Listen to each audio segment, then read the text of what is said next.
Samsung's latest flagship device, the S22 Ultra, was just recently released, and this new phone is sporting an updated camera system with not one, not two, not three, but four cameras on the back. And so, of course, we have to put it to the test against the iPhone 13 Pro Max and see which one of these two takes the better photos and videos.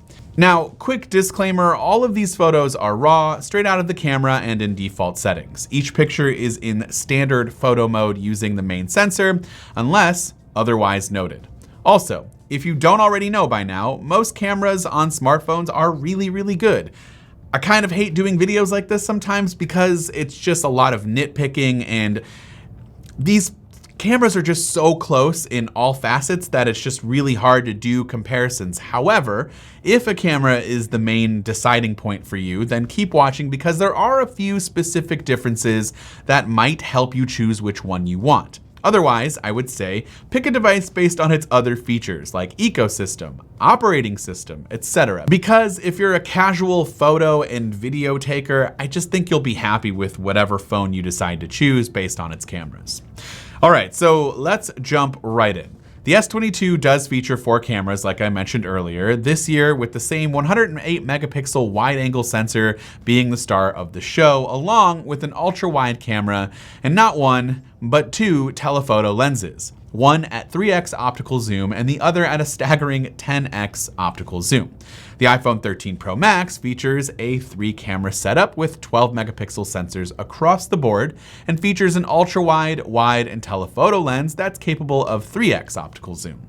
So, all right, let's start with some photos straight from the main sensor of each camera. Again, most of these are just going to look great from both phones, and it's going to be a matter of preference here because, well, they're all really crisp and good pictures, especially when you're outside with good lighting.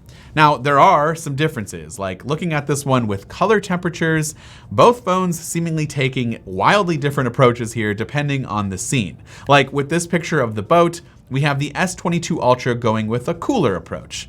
And as per usual, the highlights are elevated. Samsung just kind of does that. It's not as drastic in years past, but it is elevated compared to the iPhone. And the iPhone is seemingly crushing the blacks a little bit here. And so there's a little bit of a different contrast between each phone.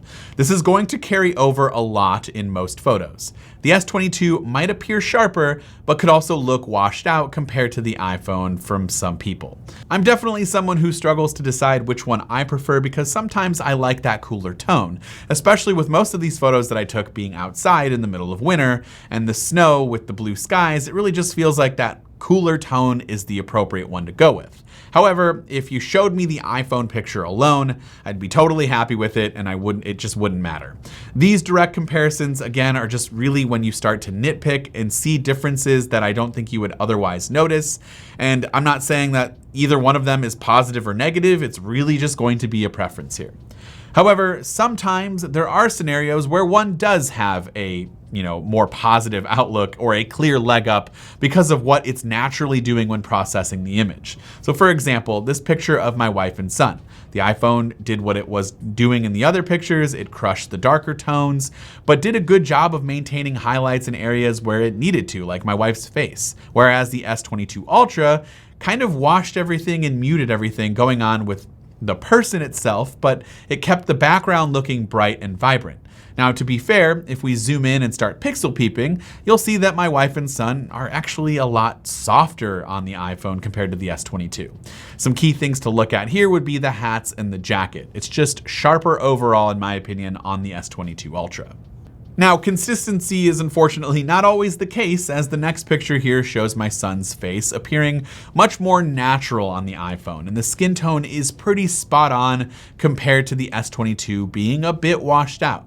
You can also see the difference in vibrancy of the colors in the trees of the background here.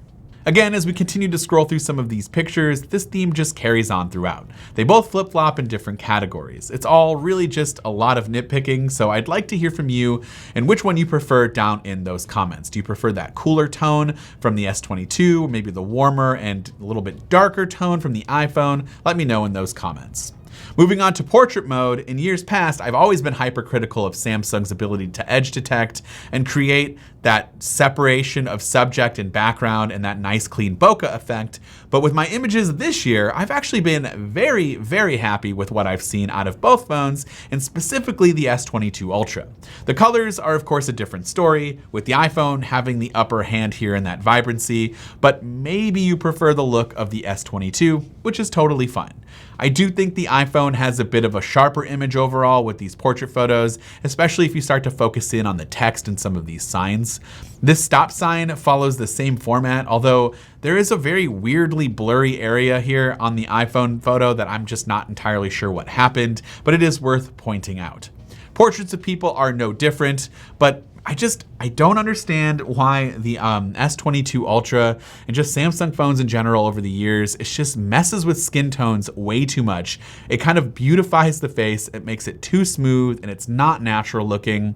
But aside from that, the image is pretty good, all things considered. Now, one of the clear strengths for Samsung is going to be the optical zoom, and that's just, it's hard to argue against that when it features an additional telephoto lens that has 10x optical zoom. But even 30x and 100x digital zoom is pretty incredible. I mean, 30x can actually offer up some pretty serviceable photos, while 100x is more of a, hey, look at how far I can zoom in. It's more of a party trick than a way to capture some really great images, or at least I don't think I'm gonna be actually using and posting photos that I get out of 100x aside from just look at how incredibly far I can zoom in. The iPhone 13 Pro Max continues to top out at 3x optical zoom and 15x with digital zoom. And man, 15x digital zoom is just not great. You can see just how great it is to have that extra telephoto lens here when looking at this picture of this hawk. I was able to get a really good picture from pretty far back. The more we zoom in on this building here, the crazier this feature feels to me. It's just wild that I'm able to just zoom that far out with something that lives in my pocket most of the time.